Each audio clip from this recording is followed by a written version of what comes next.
Grabe, solid. Pan talaga ako ng Thai party. Champs, alam ko, sinubukan muna ang iba't ibang coating na pwede sa chicken.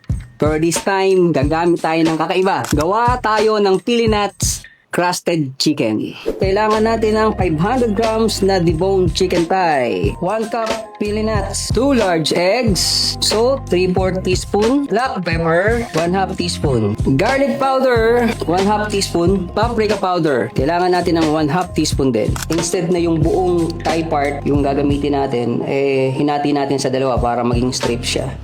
Salt, pepper, yung garlic powder, at yung ating paprika. Dahil hindi naman natin minarinate, yung mga aromatics natin yung magdadala dyan. Okay? Set aside muna natin.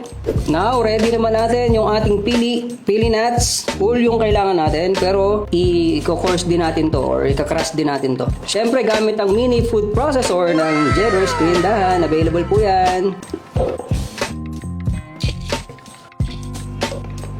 Yan, hinay-hinay lang, pulse press lang. Yan, ganyan-ganyan lang para makita natin ang goal natin na hindi maging powder.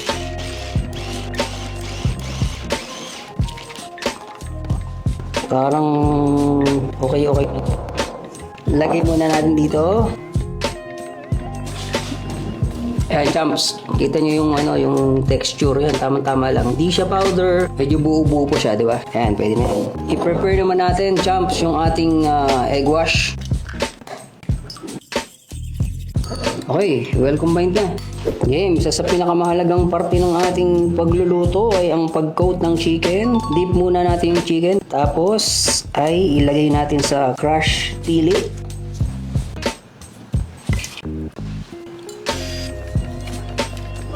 Game champs, eto na yung ating chicken na mayroong crust na pili nuts. At set aside natin to. Magpe-preheat muna tayo ng air fryer. Alright champs, lagay natin sa 180 yung temperature. At preheat muna natin. Kahit mga 5 minutes muna.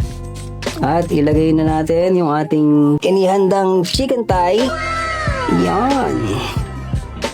Set natin ng 15 to 18 minutes. Okay, yung 15 minutes natin dun sa kabilang side, eksakto lang yon. Kaya lang, yung kabila kasi hindi pa siya masyadong luto. Kaya kahit mga 10 minutes lang, yun, silip-silipin na lang natin para sigurado. Okay? Ayan. Siyempre, para rin nasa kawali. Ito na yung air fried na chicken thigh. Siyempre, deboned. At ngayon, i-plating na natin.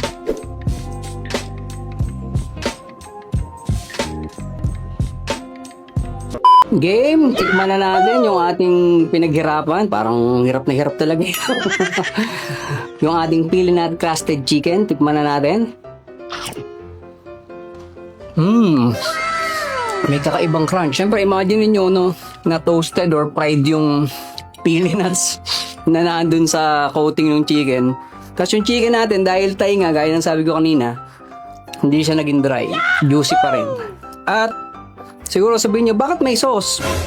Naisip ko kasi, boring naman kung ganito lang. Kaya nilagyan natin ng creamy garlic sauce.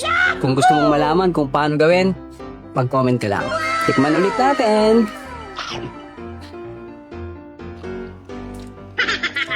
Grabe, solid. Pan talaga ako ng Thai party.